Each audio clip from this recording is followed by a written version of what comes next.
안녕하세요. 사연에 빠지다의 DJ 민영입니다. 오늘 사연자님은 사람이 겉으로만 봐서는 그 새까만 속을 절대 알 수 없다는 사실을 뼈저리게 느꼈다는데요. 과연 어떤 사연인지 들어보겠습니다.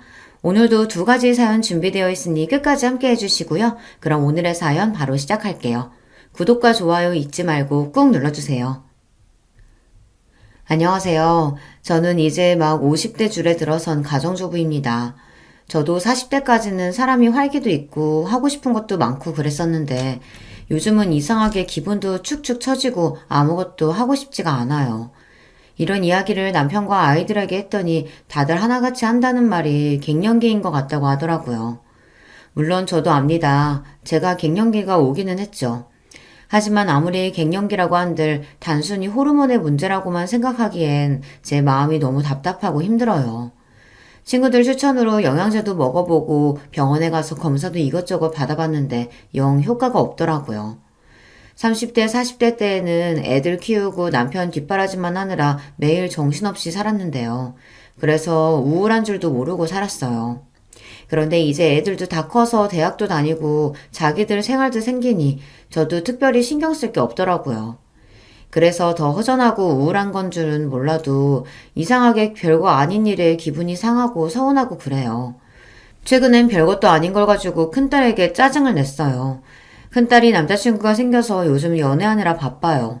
둘이 얼마나 좋으면 평일에도 매일 만나고 주말마다 나가더라고요. 처음엔 그러려니 했는데 집안에 일이 있어도 관심도 없고 데이트만 하고 다니니 은근 서운하더라고요. 그날은 저희 친정어머니 생신이었어요. 친정어머니께서 요양원에 계셔서 제가 새벽부터 음식해서 면회 갈 예정이었습니다. 남편은 택시 운전을 해요. 원래는 항상 남편이 요양원에 함께 가곤 했는데 하필이면 그날 남편 친구가 상을 당해서 전날 장례식장에서 하루 있다가 오게 됐어요. 혼자 택시를 타야 하나 버스를 타야 하나 고민을 하고 있는데 딸이 늦게까지 자는 모습이 보이더라고요. 저는 오늘은 데이트가 없나 싶어 슬쩍 다가가 부탁을 했습니다. 딸, 오늘 외할머니 생신인 거 알지? 엄마 음식 싸서 요양원 갔다 오려고 하는데 같이 갈래? 다른 날도 아니고 생신이니 손녀까지 같이 데려가면 어머니도 오랜만에 좋아하실 것 같아 부탁했습니다. 저는 딸에게 말하면서도 어쩐지 눈치가 보였어요. 자식들 어릴 때야 제가 굳이 말하지 않아도 제가 어디만 가면 졸졸 따라다녔었지만 이제 좀 컸다고 마트라도 한번 같이 가자고 말하기가 괜히 민망스럽더라고요. 공부하고 아르바이트하고 자식들도 바쁘고 힘든데 제가 괜히 귀찮게 하는 것 같아서요. 그런데 제 말에 딸이 귀찮다는 듯 이불을 덮어버렸어요. 그러더니 한다는 말이 싸가지가 없었습니다. 아, 엄마, 나 이따가 남친이랑 영화 보기로 해서 오늘은 안 돼. 오늘은 그냥 택시 타고 갔다 와. 내가 택시비 줄게. 오전 10시가 될 때까지 침대에서 빈둥거리고 있었으면서 갑자기 남자친구랑 약속이 있답니다. 영화 시간이 언젠데 요양원 면회 시간도 얼마 안 돼서 엄마 할머니 얼굴만 보고 금방 올 거야. 같이 잠깐 갔다가 너는 남친 만나러 가면 되지. 딸이 약속이 있다곤 했지만 그 시간까지 준비도 안 하고 뒹굴뒹굴 하고 있는 게 아직 여유가 있는 것 같아 저는 한 번 더 이야기했습니다. 아무래도 음식을 만들어 싸둔 게 양이 많아서 딸에게 차로 데려다 달라고 해야 할 것 같아서요. 엄마, 나도 계속 시험 기간에 아르바이트해서 너무 피곤해서 그래. 아, 오늘은 제발 좀 쉬자. 제 말이 듣기 싫은지 딸은 잔뜩 인상을 구기며 짜증을 냈습니다. 그 모습을 보니 저도 순간 욱하더군요. 너는 딸년이라는 게 어떻게 그렇게 너밖에 모르니? 네 외할머니가 너한테 어떻게 했는데? 아무리 정신없는 노친애라도 1년에 한 번이는 생일인데 소녀가 돼서 들여다볼 생각도 안 하니? 순간 저는 울분을 토해냈습니다. 친정어머니가 첫손녀라고 제 딸을 얼마나 예뻐했는지 몰라요. 친정어머니는 평생 시골에서만 사시던 분이었는데 제가 둘째를 낳고 힘들어하니까 큰애를 봐주시겠다고 시골에서 자주 올라오셔서 큰딸을 봐주셨어요. 엄마도 무릎도 안 좋고 허리도 안 좋으면서 손녀 놀아주겠다고 동물원이고 공연장이고 혼자 데리고 다녀주셨습니다. 그렇게 키웠는데 딸년이 1년에 한 번도 할머니를 보러 가지 않겠다고 하니 서운하고 너무 화가 났습니다. 그 순간만큼은 제 속으로 낳은 자식이라도 미웠어요. 아, 왜 또 말을 그렇게 해? 그리고 나만 손녀야? 김희수한테는 말도 안 했으면서 왜 나한테만 그래? 딸려는 또 둘째랑 비교하며 자기한테만 뭐라고 한다고 하네요. 예서는 면허가 없잖아. 저기 식탁 위에 짐 좀 봐라. 엄마가 혼자 힘들게 낑낑 들고 가야 하는데 면허 있는 네가 좀 태워다 주면 안 되니? 결국은 운전해달라는 말이었네. 그러니까 내가 택시비 준다고 택시 타고 가라고 했잖아. 말해봐야 뭐 하겠어요. 자식이라고 많은 것도 아니고 딸랑 둘인데 하나같이 제 속을 알아주는 놈이 없으니 계속 말해봐야 우라통이 더 터졌습니다. 내가 그깟 택시비 없어서 그러냐? 에이그 싸퉁바가지 없는 년. 내가 너한테 뭘 바라냐? 엄마! 별것도 아닌 거 가지고 왜 그렇게 예민하게 굴어? 그리고 나한테 년이라고 좀 욕하지 좀 마. 딸 사춘기 때보다 요즘 들어 딸이랑 훨씬 더 다툽니다. 사춘기 때는 딸이 말도 안 하고 입을 꾹 다물고 있어서 제가 받아주기만 하면 됐었는데요. 제 갱년기는 화를 도저히 참을 수 없어 버럭버럭 내질러야만 화가 누그러드니 가족들하고 안 싸울 수가 없었어요. 이런 이야기를 시댁에서 동서와 함께 나눈 적이 있습니다. 친정어머니 생신날 있었던 이야기를 하면서 제가 갱년기가 오기는 왔는지 자꾸만 욱하게 되고 가족들에게 화를 내게 된다고요. 그래서 별것도 아닌 일에 서운하고 혼자 우울하다고 했습니다. 그러자 가만히 듣고 있던 동서가 기분 나쁘게 실실 웃었어요. 그러게 제가 말씀드렸잖아요. 답답하게 애들하고 남편만 바라보고 사시지 말라고요. 진작 면허도 따고 일도 했으면 지금 자식한테 부탁할 일 없죠. 평생 자식한테 헌신하면 뭐래요? 다들 대가리 크면 자기들이 혼자 큰 줄 알고 부모는 헌신짝처럼 여기는데. 저 보세요. 애 있다고 애한테 얽매이지 않고 자유롭게 살았더니 지금도 저나 애나 각자 알아서 잘만 살잖아요. 동서 말이 틀린 말이 아니라는 건 저도 잘 압니다. 하지만 동서에게 듣고 싶은 말은 그런 현실적인 조언이 아니었어요. 저는 위로가 필요했습니다. 동서야 젊어서부터 돈도 잘 벌었으니까 슈터도 쓰고 학원도 다 보내면서 키워서 그렇지. 우리 집 사정이 동서네랑 어디 같나. 다를 게 뭐가 있어요. 형님도 애 하나만 낳고 작은 직장이라도 다녔으면 지금 그 꼴은 안 당하죠. 그러게 왜 애를 둘이나 낳아서 일을 그만뒀어요? 애들도 엄마가 자기 일하고 돈 벌면 무시 못해요. 자식 때문에 속상해서 하소연 좀 했더니 동서는 단번에 저를 자식에게 무시당하는 엄마로 만들었습니다. 우리 애들이 날 무시해서 그런 게 아니라 이제 다 커서 자기들 생활이 생기니까 그렇다는 거지. 동서도 지연이 커봐. 지금이랑은 달라. 이런 이야기를 하려던 건 아니었는데 동서가 자꾸만 지금까지 살아온 제 삶을 부정하며 나쁘게 이야기를 하니 저도 은근 기분이 상하더라고요. 저는 형님이랑 달라요. 지연이가 크면 자기가 알아서 사는 거지. 제가 신경 쓸 게 뭐 있어요? 저는 지연이가 뭘 하든 간섭 안 할 거예요. 딸 키우는 게 그렇게 쉬운 줄 알아? 요즘 세상이 얼마나 위험한데. 동서도 자기 일만 신경 쓰지 말고 지연이한테 관심도 좀 가져. 한참 사춘기잖아.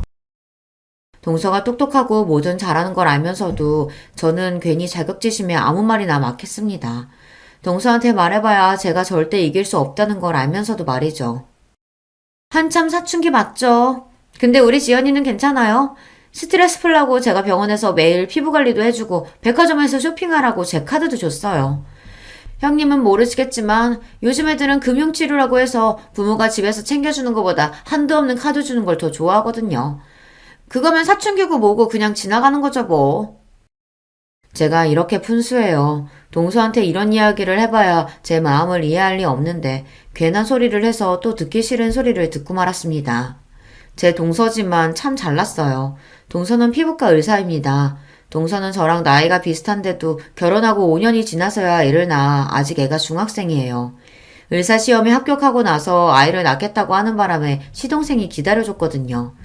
동서는 대단해요. 아이를 낳고도 낳은 지 일주일 만에 바로 병원에 출근했어요. 당시에 저는 아무것도 못하고 애 둘만 키우는 것도 힘들어서 정신이 없었는데 동서는 이제 갓 태어난 신생아를 남의 손에 맡기고 열심히 일했습니다. 그 덕분에 동서는 지금 강남에서 개인 병원을 운영 중이에요. 집도 한남동의 비싼 아파트에 살고 차도 외제차가 2대나 있는 걸로 알고 있습니다. 시동생은 약사예요. 현재 동서병원 1층에서 약국을 운영 중입니다. 원래 시동생은 시댁 자랑이었어요. 어릴 때부터 공부도 잘하고 성실해서 동네에서도 유명한 모범생이라 시부모님이 떠받들어 살았었는데요. 본인보다 더 잘나고 똑똑한 아내를 만나는 바람에 어깨를 못 펴고 살고 있어요. 결혼 초에는 시부모님께서 동서를 단단히 잡겠다고 잔소리도 해보고 시집살이도 시켜봤지만 소용없었습니다. 동서는 친정이 강남에서 유명한 땅 부자라 결혼할 때 시동생 명의로 아파트도 해주고 차도 사줬어요. 나중에 시동생 약국까지 차려주셨고요. 그렇다 보니 시부모님 입장에서는 깨갱하고 며느리를 상선으로 모시는 수밖에 없었죠. 한 번은 이런 적도 있었습니다. 동서가 조카를 낳고 얼마 되지 않아 시댁에 떡하니 찾아와 애를 좀 봐달라고 했어요. 본인이 교수가 되려면 미국에 1년 동안 연수를 꼭 다녀야 한다고요. 당신 뭐 하는 거야? 그거 안 된다고 했잖아. 애가 이제 태어난 지 100일도 안 됐는데 엄마가 애 두고 미국을 어떻게 가? 동서가 미국에 가는 게 시동생과 상의된 부분은 아니었는지 시동생은 동서를 다그쳤어요. 하지만 동서는 아랑곳하지 않았습니다.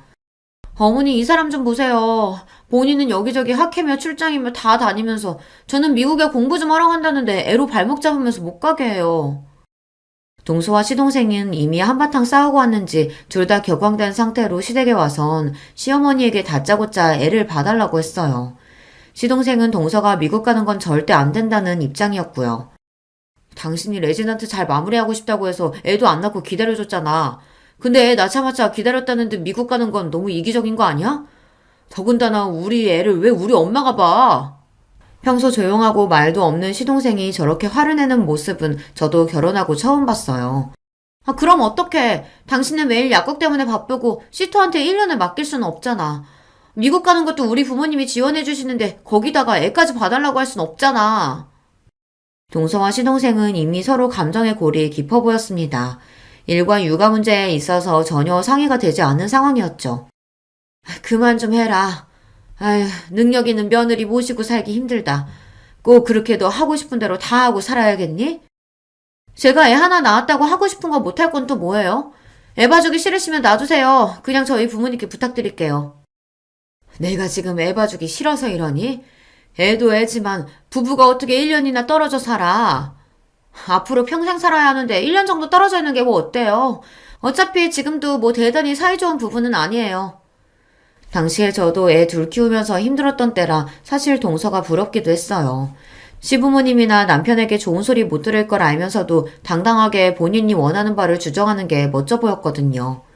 결국 시어머니께서 조카를 1년 동안 키워주시기로 하셨습니다. 동서는 그런 사람이에요. 본인이 원하는 게 있으면 무슨 수를 써서라도 꼭 해내고 마는 사람이었죠. 동서는 미국 연수를 끝내고 돌아와서 교수가 되자마자 병원을 나와 개업을 했어요. 그때도 시동생과 시부모님은 의아해했습니다. 애까지 어머니에게 맡기고 공부하겠다고 가더니만 결국은 와서 교수로 생활할 것도 아니고 바로 개업을 했으니까요. 교수님은 슬슬 놀면서 일할 줄 알았는데 이건 뭐 매일 수술에 학회에 수업까지 하루가 24시간이라도 모자라는 거 있죠? 너무 힘들다고 했더니만 아버지가 그냥 나와서 개업하라고 하더라고요. 어차피 가지고 있는 아버지 건물 놀리기 아깝다고. 그 김에 지연이 아빠 약국도 개업해주기로 하셨어요. 어머, 정말? 우리 아들 약국을 차려주신다고? 어머, 너무 감사하다. 잘됐다, 아들. 그때까지는 시동생이 남의 약국에서 월급쟁이로 일하고 있었는데 능력 있는 처가 덕분에 약국을 차리게 된 거죠. 동서가 미국에 가 있는 사이 시어머니는 매일같이 조카를 보면서 애 버리고 간 못된 년이라고 동서 욕을 하시더니만 약국 이야기에 웃음이 떠나질 않으셨어요. 어머니께서 1년이나 우리 지연이 봐주셨는데 당연히 그 정도는 해드려야죠. 나중에 약국이랑 병원 개원하면 자주 놀러오세요. 동서를 보면서 한 번 더 크게 느낀 게 돈이 참 좋은 거라는 겁니다. 동서처럼 머리도 좋고 능력도 있는 사람이 경제적으로도 여유가 있으니 어디서든 기죽을 일이 없더라고요. 결혼하고 5년 동안 아이를 낳지 않아도 당당하고 애를 낳자마자 남편과 아이를 두고 미국에 가도 당당하고 그러고 돌아와 돈으로 모든 보상을 하고 나니 다들 한마디도 안 하더라고요. 물론 그런 동서를 보면서 저도 사람인지라 자존심이 상할 때도 있고 자격지심이 느껴질 때도 있었어요. 그럴 때마다 저는 애써 웃어 넘겼습니다. 차이가 나도 너무 차이가 나다 보니 저는 아예 동서와는 다른 세상 사람이라고 생각하는 편이 편했어요. 그런데 저도 나이가 들고 갱년기라 예민해서인지 몇 년 전부터 동서의 행동이 거슬리기 시작했어요. 최근 저희 친정어머니께서 돌아가셨습니다. 부모님의 죽음이라는 게 누구에게나 충격적이지만 저는 특히나 어머니께서 오랫동안 요양원에서 생활하시다 돌아가신 거라 더 마음이 안 좋고 죄송했어요. 자식으로서 항상 받기만 하고 해드린 게 너무 없다는 마음이 들어서요. 그러다 보니 장례식만큼은 어머니께서 원하시는 대로 해드리고 싶었습니다. 어머니는 요양원에 가시기 전까지 50년을 넘게 살았던 고향에 묻히고 싶어 하셨어요. 거기에 친정아버지 묘도 있거든요. 어머니는 치매기가 있어서 정신이 오락가락 하시던 와중에도 항상 죽으면 고향 땅 아버지 옆에 있고 싶다고 하셨습니다. 저는 그 소원을 들어드리기 위해 장례식도 어머니의 고향에서 진행하고 장지도 아버지 옆자리로 결정했어요. 안 그래도 마음이 좋지 않은 와중에 제 앞에서 동서가 실수를 했습니다. 지금도 그때만 생각하면 성질이 나서 자다가도 벌떡벌떡 일어나요. 동서가 한 짓이 너무 괘씸해서요. 장례식은 자식이 서울에 살면 서울에서 하는 거 아니에요? 아니 무슨 조무객도 별로 없으시면서 굳이 장례식을 먼 목포까지 와서 해요. 아 바빠 죽겠는데 환자들 일정 변경하느라 죽는 줄 알았잖아요. 당신은 무슨 그런 소리를 해? 왜? 내 말이 맞잖아. 아 다들 바쁜 사람들인데 무슨 장례식을 목포에서 해? 동서는 오자마자 저에게 위로의 말 한마디 없이 자기 하소연만 하기 바빴습니다. 저는 더 말할 힘도 없어서 대충 고생했다고 했어요. 바쁘면 안 와도 되는데 멀리까지 오느라 고생했어요. 서방님, 동서 와줘서 고마워요. 얼른 식사부터 해요. 마음 같아서는 너 같은 거 안 와도 된다고 소리치고 싶었지만 어쩌겠어요. 저런 것도 가족인걸요. 저는 애써 고생했다고 어깨를 다독이며 육개장이라도 한술 뜨라고 자리를 안내했습니다. 그런데 그때 동서가 미간을 확 구기더니 갑자기 코를 잡았어요. 아니요, 저 안 먹어요. 이거 무슨 냄새야? 뭔지 몰라도 냄새가 너무 지독해서 여기 앉아서는 먹고 싶지 않아요. 여보, 그만 좀 해. 형수님도 마음 안 좋으시고 정신 없으실 텐데 왜 그렇게 호들갑을 떨어? 저희 고향에서는 장례식이든 결혼식이든 집안에 손님들을 부르면 항상 홍어를 내놔요. 그러다 보니 장례식장에 홍어전 냄새가 좀 났나 봐요. 그걸 가지고 동서가 학을 떼며 난리를 치더군요. 내가 바빠 죽겠는데 여기까지 와서 이런 냄새 나는 데서 밥까지 먹어야겠어? 형님, 저 도저히 안 되겠어요. 저 그냥 나가서 따로 밥 먹고 올게요. 동서는 아예 잠시도 못 있겠다고 인상을 구기더니만 정말로 나가서 식사를 했어요. 시동생은 저 사람이 워낙 유난하다고 죄송하다고 사과했지만 저는 이미 마음이 상했습니다. 아무리 사람이 개념이 없고 상식이 없어도 그렇지 어떻게 남의 장례식장에 와서 저런 소리를 대놓고 할 수 있을까 싶더라고요. 그때부터였어요. 동서와는 웬만하면 상종하지 말아야겠다 싶었던 게 말이죠. 그런데 제 마음과는 달리 문제가 좀 생겼습니다. 동서 앞에서 제 자존심이 산산이 부서지는 사건이 있었어요. 어머니가 돌아가시고 나서 제 마음이 자꾸만 헛헛하고 갱년기로 예민해지는 게 스스로 너무 싫어서 아르바이트를 시작했어요.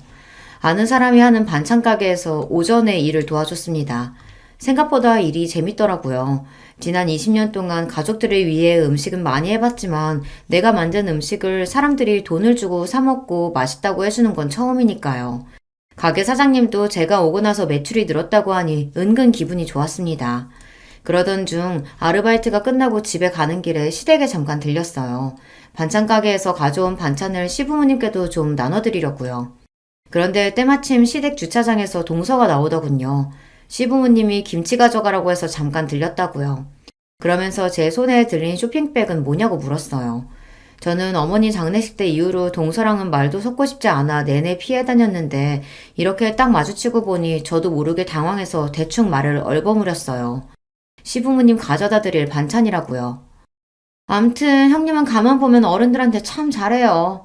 저는 이렇게 얻어다 먹을 생각만 하지 직접 만들어서 가져드릴 생각은 안 해봤는데 역시 맏며느리감은 정해져 있나 봐요. 동서가 웬일로 제 칭찬을 다 하더군요. 순간 저 여우 같은 년이 웬일인가 싶었습니다. 집에서 만든 건 아니고 내가 얼마 전부터 아는 사장님 가게에서 일해서 남은 거 가지고 온 거야.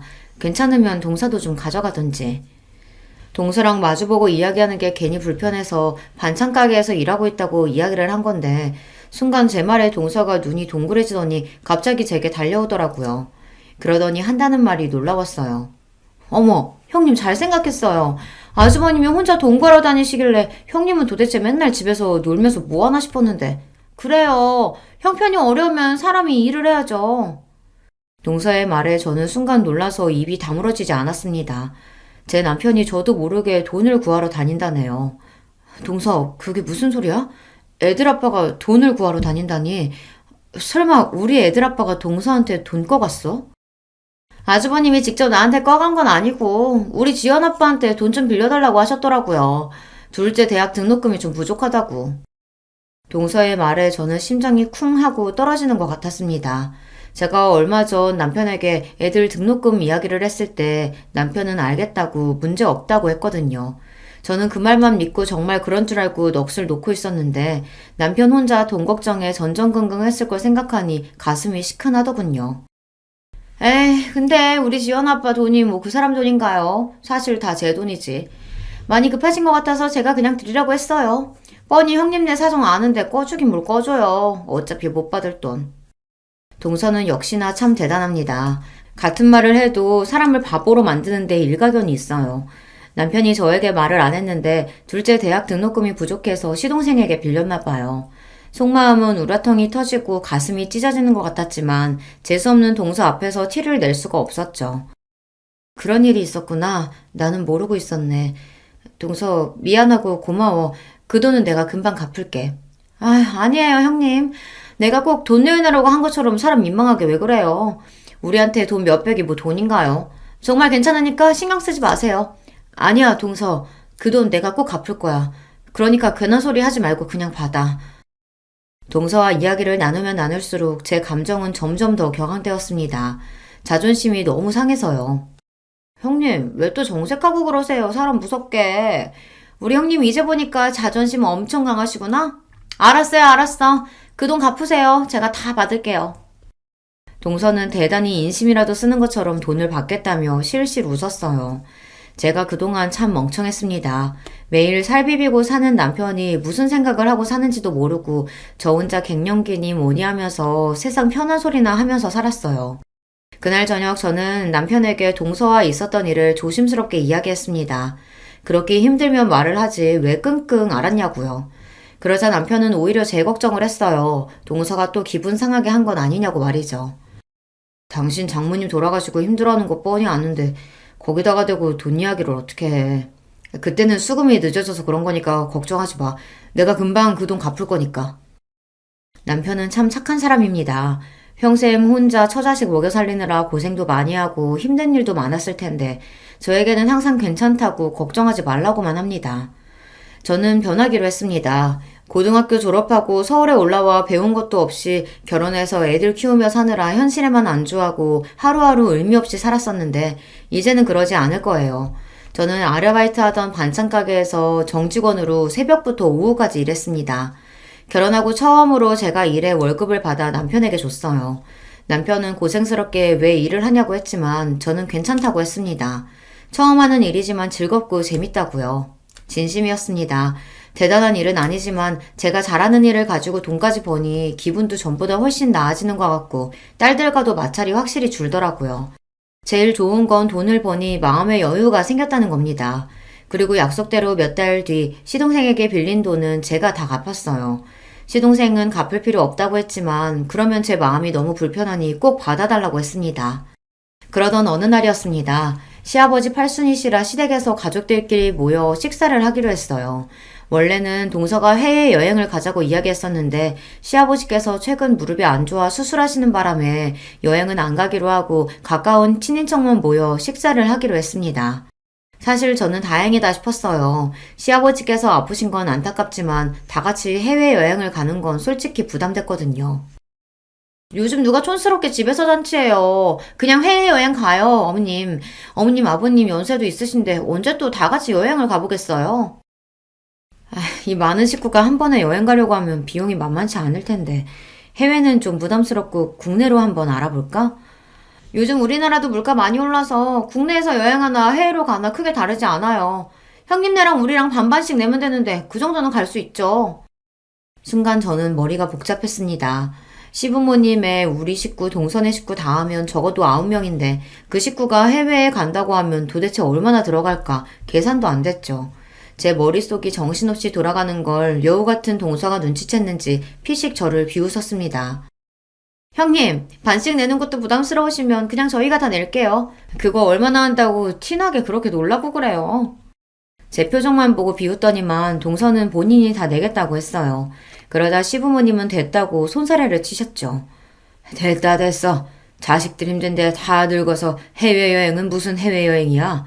젊은 너희들이나 갔다 와. 우리는 안 가도 돼. 형님이 시댁이랑 여행 가는 거 불편한 티 팍팍 내서 아버님 삐지셨잖아요. 아버님 걱정하지 마세요. 둘째 며느리가 비행기 꼭 태워드릴게요. 동서는 꼭 말을 해도 사람을 이상하게 만들면서 이야기했습니다. 꼭 마치 제가 시부모님이랑 여행 가기 싫어하는 것처럼 만들어버리더라고요. 저는 듣다 기분이 나빠서 동서는 무슨 말을 그렇게 하냐고 한마디 하려던 참이었습니다. 그런데 그때 마침 남편이 나서더군요. 아, 그걸 재수씨가 왜 나내요? 내가 장남인데 내도 우리가 내야죠. 우리가 무슨 돈이 있어서 온 식구 해외여행비를 다 낼 수 있겠어요. 남편은 돈도 없으면서 동서랑 시동생 앞에서 괜히 자존심이 상하니 오히려 더 큰 소리를 쳤습니다. 그 모습을 보는데 짜증이 나면서도 애써 꾹 참았어요. 시부모님도 있는 앞에서 괜히 이런저런 이야기를 더 했다가는 분위기가 더 이상해질 것 같아서요. 아니야, 형. 우리야 매번 해외에 자주 나가서 마일리지도 있고 따로 여행 적금 드는 것도 있어서 부담 없어. 우리가 낼게. 시동생 말에 남편이 한마디 더 하려는 걸 제가 슬쩍 허리를 쿡 찔렀습니다. 가만히 있으라고요. 저라고 이러고 싶었겠습니까? 저도 시아버지 팔순에 척척 돈 내고 싶어요. 남편 택시 운전해서 애들 대학도 간신히 보냈는데 저희가 모아놓은 돈이 어디 있겠어요. 그런 와중에 어찌됐든 해외여행은 못 가게 됐으니 은근 다행이다 싶었죠. 저희는 먹고 죽으래야 돈이 없으니 싫어도 동서한테 얹혀서 여행에 따라가야 할 판이었는데 괜히 가서 또 무슨 바보 취급을 당할까 걱정됐거든요. 시아버지께서 갑작스럽게 수술을 하시는 바람에 몸도 마음도 회복이 되질 않으셔서 이번 팔순은 더 신경이 쓰였습니다. 시아버지도 연세가 들기는 드셨는지 그 강하셨던 분이 이제 죽을 때가 된 것 같다고 자꾸만 죽는 소리를 하시더라고요. 제가 동서처럼 대학도 못 나오고 능력이 있는 것도 아니지만 딱 한 가지 동서보다 잘하는 게 있어요. 바로 음식입니다. 어머니에게 손맛을 물려받아 음식은 제법 해요. 시부모님도 제가 한 음식이라면 입맛에 맞으신다고 밥풀도 하나 남기지 않으시고 드세요. 그래서 이번 팔순엔 제 실력을 마음껏 뽐내보기로 했습니다. 해외여행도 가지 못했으니 동서는 분명 두둑한 봉투를 준비할 거예요. 거기에 밀리지 않으려면 평소보다 훨씬 더 막강한 음식들로 준비를 해야겠다 싶었습니다. 이런 생각을 한다는 게 제가 생각해도 유치하긴 해요. 하지만 저처럼 살아보신 분들은 아실 겁니다. 집안의 며느리라고는 저랑 동서 둘뿐인데 여러 면에서 차이가 나다 보니 알게 모르게 시부모님께 비교당하기도 하고 안 그러려고 해도 혼자 자격지심에 쪼그라들기도 해요. 제가 할 수 있는 건 고작 몸으로 때우는 것뿐이지만 그거라도 잘하고 싶었습니다. 저는 시아버지 팔순 일주일 전부터 장을 보고 메뉴를 준비했어요. 장을 보고 있는데 동서한테 연락이 왔길래 음식 준비하느라고 장을 보고 있다고 했더니만 저더러 뭐하러 사서 고생하냐고 하더라고요. 아, 형님은 답답하게 왜 그런 짓을 하세요? 요즘 출장 뷔페랑 배달 음식이 얼마나 잘 돼 있는데요. 우리 그냥 시켜서 먹어요. 출장 뷔페나 배달 음식도 좋지. 근데 동서도 알잖아. 아버님 밖에 음식 안 좋아하시는 거. 다른 날도 아니고 팔순 생신인데 그냥 집에서 준비하지 뭐. 동서도 그날 시간 괜찮으면 일찍 와. 얼마 전 명절에 동서 말대로 제사 음식을 배달시켰다가 시아버지에게 저만 혼났어요. 매번 하던 거 귀찮아서 그걸 돈 주고 샀냐고요. 다행히 시어머니께서 나서서 힘들어서 이번에만 샀다고 이야기하고 대충 넘어가긴 했지만 원래 시아버지는 밖에서 사다 먹는 음식을 싫어하십니다. 그냥 사 먹고 한번 욕 먹으면 되지. 형님은 피곤하게 사신다니까. 어쨌든 음식은 형님이 하기로 한 거니까 형님이 알아서 하셔야지. 제가 일찍 뭐하러 가요. 저는 그 전날도 출근이라 힘들어요. 저는 그냥 시간 맞춰서 갈게요. 동서에게 기대하지도 않았습니다. 제가 음식을 준비한다고 하면 동서는 사먹는 게 훨씬 좋다고 할 줄 알았어요. 대충 시아버지에게 욕 한 번 먹으면 끝날 일이라고요. 동서야 그렇죠. 욕을 먹어도 제가 먹고 본인은 봉투나 휙 들이면 그만이니까요. 저는 더 듣고 싶지 않아 대충 알겠다고 대답하고 전화를 끊었습니다. 생각이 있는 사람이면 시아버지 형제분들도 오시니 알아서 오겠지 싶어서요. 그런데 제가 동서를 몰라도 한참 모르고 있었더군요. 시아버지 팔순 당일 동서는 손님들 오시기 30분 전에야 시댁에 왔습니다. 정말 손님처럼 말이죠. 둘째, 너는 아무리 바빠도 그렇지 큰애랑 나랑 음식하느라 정신없는 거 뻔히 알면서 오늘만큼은 좀 일찍 오지 그랬냐. 동서에게 이야기해봐야 소용없다는 걸 시어머니도 아시다 보니 웬만해서 동서에게 잔소리를 잘 안 하시지만 그날만큼은 제가 며칠 전부터 음식 준비하느라 고생한 걸 다 보셨으니 일부러 저 들으라고 동서에게 한 소리 하시는 것 같더라고요. 하지만 그런 말에 신경 쓸 동서가 아니었습니다. 어머님도 참 요즘에 어떤 시대인데 음식하는 거 가지고 잔소리를 하세요. 그리고 제가 보통 며느리예요? 바쁜 의사 며느리인데 이 정도는 이해해 주셔야죠. 동서는 애교 섞인 목소리로 재수없는 소리를 아무렇지 않게 해댔습니다. 시어머니는 아이고 아이고 소리만 두어 번 내시더니 답답하다는 듯 주방을 나가버리셨어요. 어머, 뭘 이렇게 많이 하셨어요? 식구도 얼마 없는데 대충 먹을 거만 하시면 되지. 쓸데없이 가짓수는 왜 이렇게 많이 하셨대? 동서는 시어머니께서 주방을 나가시자마자 무슨 검사라도 하러 온 사람처럼 이것저것 맛을 보더니 굳이 쓸데없는 음식까지 뭐하러 이렇게 많이 했냐입니다. 저는 허리도 한번 못 펴고 준비를 했는데 고생했다는 말도 없이 저 따위로 말하니 사람이 순간 기분이 확 상하더군요.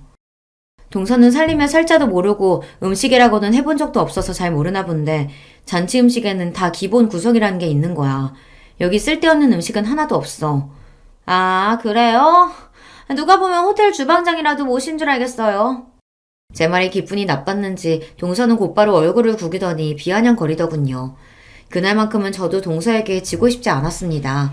사람이 아무리 바쁘고 일이 많아도 뻔히 제가 시아버지 생신상을 준비한다는 걸 알고 있었으면서 손님처럼 와서 얻어먹으려고만 하는 꼴이 얄미웠거든요. 음식 그만 좀 만지작거리고 앞침 하나 좀 매. 이거 다 가져다 놔야지. 음식이 쓸데없는 것만 있네, 먹을 게 없네 하는 소리를 짓거리더니만 자꾸만 손으로 음식을 덥석덥석 집어먹는 꼴이 기가 막혔어요. 저는 옆에 있던 앞치마를 동서에게 건넸습니다. 하나씩 들고 거실로 나르자고요. 그런데 그때 제가 건넨 앞치마를 툭 내려놓은 동서가 기가 막힌 소리를 했습니다. 형님이 다 알아서 한다고 하시더니 왜 자꾸 저한테 시키세요? 제가 남들처럼 주방에 들어가서 음식이나 하려고 이렇게 뼈 빠지게 공부한 줄 아세요? 음식 같은 건 형님처럼 못 배운 사람이나 하는 거죠. 전 아버님 드리려고 용돈 두둑히 챙겨왔거든요. 일은 몸으로 대충 때우시는 형님이 다 하세요. 세상에 동서가 싸가지 없는 거야 진작 알고 있었지만 이 정도일 줄은 몰랐습니다. 동서는 자기 할 말만 내뱉더니 그대로 몸을 돌려 거실로 나가려고 했어요. 순간 욱한 저는 저도 모르게 동서의 머리채를 잡았습니다. 형님! 지금 뭐 하는 거예요? 이거 안 나요? 야, 너 뚫린 입이라고 아무 말이나 하면 되는 건 줄 알아? 너 내가 지금까지 예뻐서 봐준 줄 알아? 이게 돈 좀 있다고 어디서 유세야! 저도 제가 이런 행동을 할 줄은 꿈에도 몰랐습니다. 너무 화가 나고 짜증이 나니 손이 저절로 동서의 머리채를 흔들고 있더군요. 그 순간 시어머니께서 부르시는 소리가 들렸습니다. 손님들 오셨다고요. 저는 놀라서 잡고 있던 동서의 머리채를 확 놓아버렸습니다. 저는 애써 당황한 채를 숨기며 동서를 쏘아봤어요. 한 번만 더 내 앞에서 재수없게 굴었다간 가만히 안 둘 거니까 그런 줄 알아. 저는 당당하게 제 할 말을 하고 동서보다 앞서 거실로 나갔습니다. 그때까지도 혹시나 동서가 뒤에서 달려들기라도 할까봐 겁이 나서 심장이 쿵쿵 크게 뛰었어요. 하지만 이미 벌어진 일이었습니다. 앞으로 동서가 저에게 무슨 짓을 하든 저도 더는 봐주지 않기로 했어요. 저는 곧장 거실로 나가 손님들에게 인사부터 드렸습니다. 그때 뒤에서 급하게 뛰어오던 동서의 인기척이 저에게도 들렸지만 애써 모른 척 했습니다. 저는 거실에 식사 준비를 하면서도 연신 동서를 흘깃거렸어요. 제가 머리채까지 잡았으니 절대 가만히 있을 동서가 아닌데 가만히 있는 게 이상해서요. 물론 동서도 생각이 있다면 어른들 있는 앞에서 행패를 부리지는 않겠지만 내내 불안했습니다. 그런데 역시나 그냥 넘어갈 동서가 아니었죠. 갑자기 제가 만든 갈비찜을 먹더니 욱하는 소리를 냈어요. 그러더니 한다는 말이 가관이었죠. 형님, 이게 뭐예요? 이거 파리 아니에요? 음식을 어떻게 했으면 파리가 들어간지도 모르고 먹으라고 내놔요. 뭐? 그게 무슨 소리야? 갑자기 파리라니. 순간 거실에 있던 시부모님과 손님들은 일제히 동서 손에 들린 파리를 쳐다봤어요. 그런데 동서 말이 사실이었습니다. 제가 만든 갈비집에서 새까만 파리가 나왔어요. 저는 놀라서 그럴 리 없다고 음식을 확인했습니다. 그때였어요. 동서는 다른 접시에 있던 잡채도 한 입 먹어보더니 욱소리를 내며 뱉었습니다. 어머, 이건 또 뭐야? 형님, 잡채 간 보신 거 맞아요? 간장을 얼마나 부었는지 짜서 도저히 못 먹겠네. 아버님, 어머님, 잡채 드시지 마세요. 이걸 도대체 어떻게 먹으라는 거야? 동서는 갈비찜에 이어 잡채까지 들먹이며 꼬투리를 잡았습니다. 저는 그제야 정신이 들었습니다. 동서 인연이 제가 지 머리채를 좀 잡았다고 작정하고 제 음식을 모함하는 것 같더라고요. 동서 무슨 소리야. 내가 다른 거 몰라도 잡채간은 몇 번을 봤는데 짜긴 뭐가 짜다고 그래. 짜니까 짜다는 거지. 제가 뭐 없는 소리라도 지어내는 줄 알아요? 이상하면 형님이 먹어봐요. 그럴 리 없었습니다. 갈비찜에 파리가 들어간 건 음식의 뚜껑을 열어놔서 그럴 수도 있겠다 싶지만 잡채가 먹지 못할 정도로 간이 안 맞을 리 없어요. 제가 다른 건 몰라도 잡채 하나는 자신 있거든요. 그런데 그때 금방 잡채를 드신 시어머니께서 조심스럽게 이야기를 하셨습니다. 어머, 큰애야. 잡채가 너무 짜기는 하다. 네가 이것저것 음식한다고 바쁘더니만 실수로 간장을 더 넣었나 봐. 아무래도 믿을 수 없어 저는 제 젓가락으로 잡채를 먹었습니다. 그런데 동서 말이 맞았어요. 잡채가 짜도 너무 짜더라고요. 말도 안 돼. 그럴 리가 없는데. 형님이 음식하느라 힘들어서 실수했나봐요. 아무리 그래도 이건 심해도 너무 심하다. 입도 못 대겠어요. 아버님, 우리 대충 배 채운 것 같은데 그냥 나가서 2차 할까요? 제가 분위기 좋은 막걸리 집으로 안내할게요. 저는 이 상황이 믿기지 않아 순간 말문이 턱하고 막힌 채 멍하니 있었습니다. 재수씨, 아무리 그래도 준비한 음식이 이렇게 많이 남았는데 갑자기 어딜 가요? 아주버님도 음식 드셔보셨으면 아실 거 아니에요. 아버님 팔순이신데 이만 손님들까지 초대했으면 맛있는 걸로 대접해야죠. 아버님, 어머님, 그냥 우리 나가요. 막걸리 먹고 노래방도 가서 놀고 오자고요.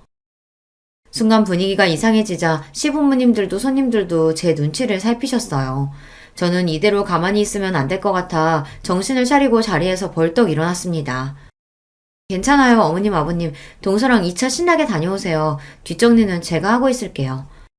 저도 바보가 아닙니다.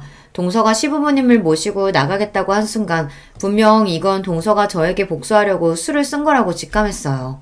하지만 시아버지 생신인데 제가 분위기를 망칠 수는 없었죠.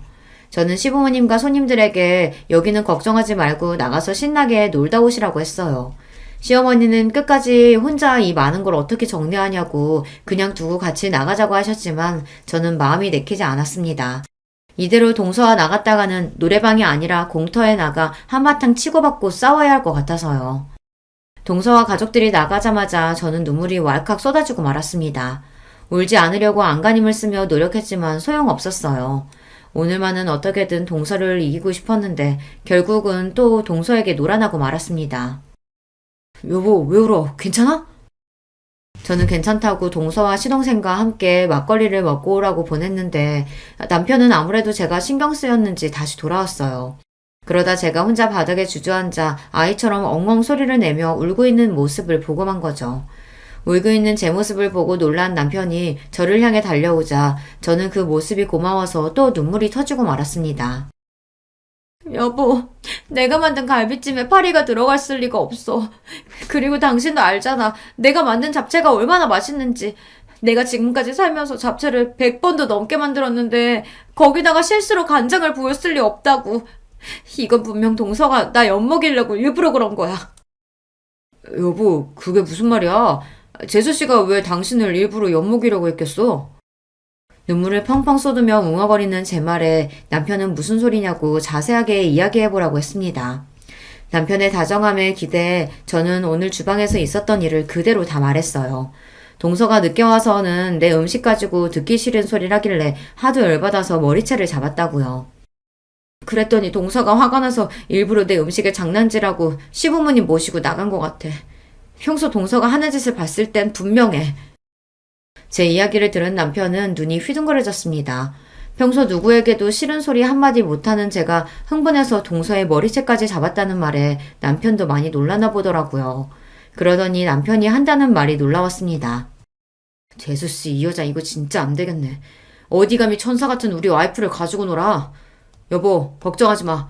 내가 재수씨, 아니 그 여자 코를 아주 납작하게 만들어줄게. 그때까지는 저도 남편이 무슨 소리를 하는 건가 싶었습니다. 저도 동서 때문에 화가 나긴 했지만 남편이 무슨 수로 동서의 코를 납작하게 해주겠다는 건가 싶어서 남편에게 물어봤습니다. 무슨 계획이 있는 거냐고요. 당신은 걱정하지 말고 딱 기다려. 내일이면 다 해결될 테니까. 남편답지 않게 단호하게 말하는 모습에 뭔가 믿는 구석이 있는 것 같긴 했지만 바로 다음날 남편은 생각지도 못한 폭탄 발언을 했습니다. 다음날 저녁 남편은 시댁으로 저와 동서를 모두 수집했어요. 어제 생일이라고 거하게 상도 차려주고 막걸리에 노래방까지 가서 신나게 놀았으면 됐지. 오늘은 또 무슨 일로 식구들을 다 불러 모았어? 아버님은 무슨 일이냐고 연신 물으셨습니다. 그러자 남편은 들고 있던 봉투에서 웬 사진들을 꺼내 바닥에 던지듯 뿌렸습니다. 그러더니 한다는 말이 충격적이었어요. 아버님, 어머님, 놀라지 말고 들으세요. 이게 바로 아버님, 어머님이 예뻐했던 둘째 며느리의 진짜 모습이니까. 남편의 말에 자리에 있던 시부모님과 저는 의아한 얼굴로 바닥에 떨어진 사진을 주었습니다. 뭐야, 둘째야. 이게 다 뭐냐? 이 남자들은 누군데 너랑 이러고 있는 거야? 네? 무슨 말씀이세요, 어머님? 남자라뇨? 남편이 뿌린 사진 안에는 술에 잔뜩 취한 동서가 양쪽에 젊은 남자들을 끼고 웬 술집에서 나오는 사진이었어요. 그 사진을 확인한 시부모님은 곧장 동서를 쏘아보았고 동서는 놀라 사진을 구겼습니다. 그러더니 한다는 소리가 기가 막혔어요. 어머, 아주버님, 이게 다 뭐예요? 아주버님 혹시 스토커예요? 남의 사진을 이렇게 마음대로 찍으면 어떡해요? 모 눈에는 뭐만 보인다더니 스토커는 무슨. 아버지, 어머니, 그 사진 속 술집 보통 술집 아니에요. 돈만 주면 젊은 남자들이랑 술 먹고 노는 룸사롱이라고요. 그랬습니다. 알고 보니 얼마 전 남편이 손님을 태우고 강남에 갔다가 우연히 한 술집 앞에서 동서를 보았답니다. 남편은 동서 병원이 강남에 있으니 일이 끝나고 한잔 했나 보다 싶어 아는 체 하려고 했대요. 동서가 술에 많이 취했으면 집에 데려다 주려고요. 그런데 그때 동서 뒤에서 웬 젊은 남자들이 나타나더니 동서를 부축해 남편이 운전하는 택시를 잡았답니다. 그러더니 동서를 남편의 택시 뒤에 태운 거예요. 동서를 태운 남자들은 딱 봐도 동서의 동료가 아닌 것 같았답니다. 생김새도 의상도 범상치 않았대요.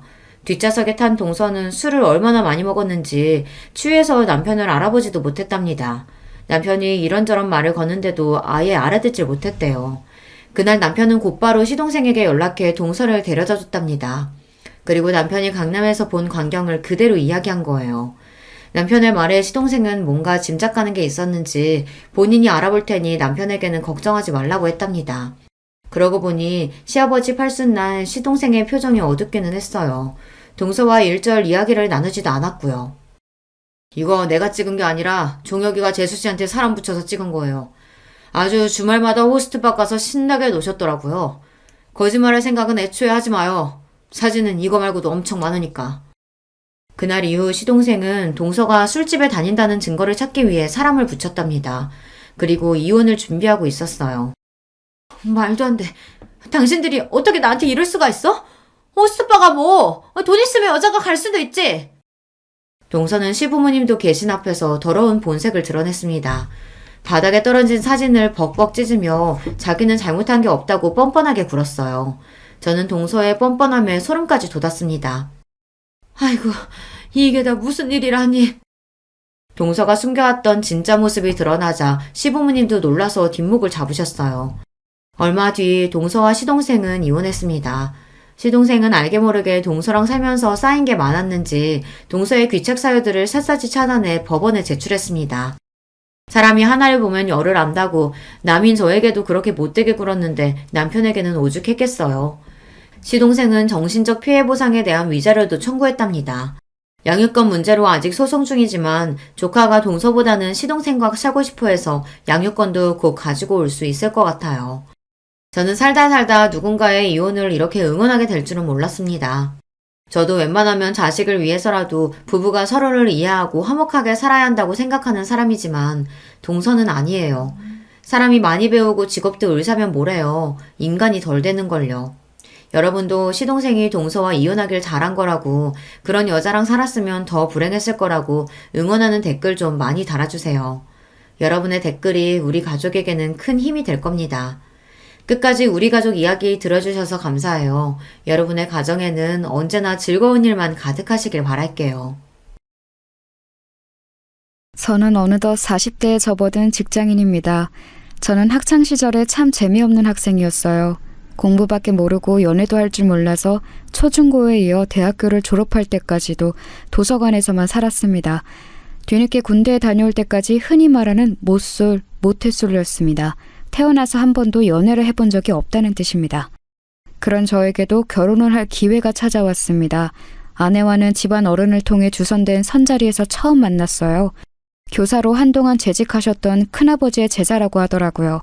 큰아버지는 그녀의 중학교 시절 담임 선생님이었는데 이렇게 참하고 착실한 처녀가 없는데 자라면서 저처럼 연애도 제대로 못하고 이날까지 시집을 안 가고 있었다고 하네요. 그러다가 제가 군대를 전역하고 사회인이 되었을 무렵 큰아버지께서는 그런 저를 눈여겨보시다가 자신의 애제자와의 만남을 주선시켜 주셨습니다. 처음 만난 아내의 모습은 정말 아름답게 그지없었습니다. 왜 이런 아리따운 여인이 이제껏 시집도 못 가고 연애다운 연애도 제대로 못 해봤는지 이해할 수가 없었습니다. 공부밖에 모르던 샌님인 저에게는 아깝다는 생각마저 들 정도였습니다. 그런데 대화를 좀 나눠보니 확실히 남자랑 대화하는 게 어색해 보이긴 했습니다. 대화도 툭툭 끊어지고 무엇보다 저를 그다지 마음에 들어하지 않는 것 같아 보였습니다. 그러면 오늘은 이만 이렇게 일어날까요? 네, 다음에 봬요. 뻘쭘한 분위기를 더 못 견딘 제가 자리를 펴하는 제안을 했고 그녀는 상투적인 다음에 보자는 말로 인사를 나눈 뒤 그날은 그렇게 헤어졌습니다. 어색해하던 그녀의 모습을 떠올리면서 이번 만남도 물 건너 갔구나 싶었습니다. 그런데 며칠이 지나서 그녀에게서 먼저 문자가 와 있었습니다. 준석 씨, 그날 잘 들어가셨어요? 우리 다음에 보기로 했는데 언제가 좋을까요? 저는 당연히 그녀가 첫 만남에서 헤어질 때 한 다음에 보자는 말이 그냥 예의상 인사치레로 하는 말이라고 생각했는데 그녀는 진심으로 한 말이었습니다. 아, 봐요 우리. 언제가 좋을까요? 저는 오늘도 괜찮은데. 네? 오늘이요? 좋아요. 그럼 오늘 봐요.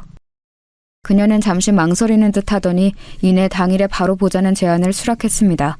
그런데 그녀가 먼저 연락을 해온 것임에도 불구하고 그 자리는 어색하기 그지없었습니다.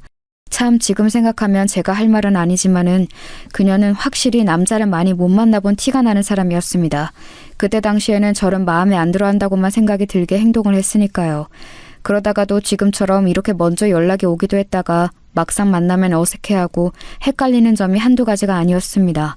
저도 연애 경험이 없다 보니 답답해 미칠 지경이었는데 어느 날은 더 참지 못하고 그녀에게 솔직하게 얘기했습니다. 미주씨, 혹시 제가 마음에 안 드는데 큰아버지 입장 생각해서 자꾸 나오시는 거면 안 그러셔도 돼요. 우리 그래도 알 거 다 아는 성인인데 서로 시간 낭비하지 말고 솔직하게 얘기합시다.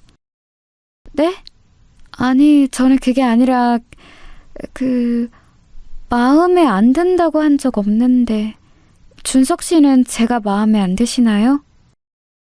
네? 아니요. 그런 뜻이 아니고. 그러면 미조 씨는 제가 마음에 든다는 말씀이세요?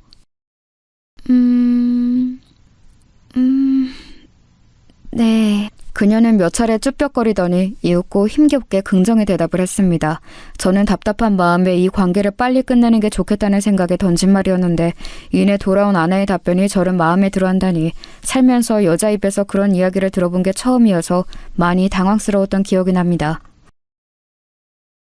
저는 미주 씨가 저 마음에 안 들어 하시는 줄 알았어요.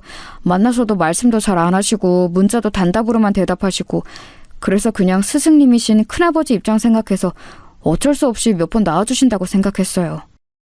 아니에요. 아무리 선생님 생각했더라도 그것만으로 이렇게 여러 번 나오지는 않죠. 제가 표현이 조금 서툴러요. 그 부분 조금만 이해해 주세요. 세상에 이렇게 어색하게 서로의 마음을 확인하는 커플이 또 있을까요? 그날 이후부터 못소리였던 어색했던 시작을 뒤로 하고 누가 먼저랄 것도 없이 자연스럽게 마음을 열고 교제를 시작했습니다. 교제 초반에는 아내가 계속해서 어색해하던 모습이 잊혀지지가 않습니다. 만나서 데이트할 때 어색함이 계속되는 것은 물론 떨어져 있을 때도 문자의 답도 잘 안 하고 전화도 잘 안 받을 때가 많았습니다. 하루 종일 연락이 안 될 때면 불안하기도 했습니다. 서로의 마음을 확인했는데도 이렇게 계속 저를 어색해하고 불편해하는 모습이 계속되길래 저는 그녀를 진지하게 앉혀놓고 이야기했습니다. 미주야, 나는 아직도 미주 마음이 헷갈려. 분명히 내가 마음에 든다고도 했고 그래서 교제도 시작한 건데 남자친구인 나를 불편해하고 어색해하니까 진짜 나를 좋아하긴 하는 건지 계속 만나고 싶은 마음은 있는 건지 잘 모르겠어. 당연히 좋아하지. 아니, 그 이상일 거야. 근데 오빠, 나 사실 말 못한 얘기가 있어. 내가 이렇게 사람 대하는 거 어색해하고 심지어는 남자친구한테까지 이러는 거 다 이유가 있어. 괜찮으면 들어줄 수 있어. 그녀는 무언가 상기된 채로 어렵게 말을 꺼냈습니다. 응, 뭔데? 말해봐. 다 얘기해봐.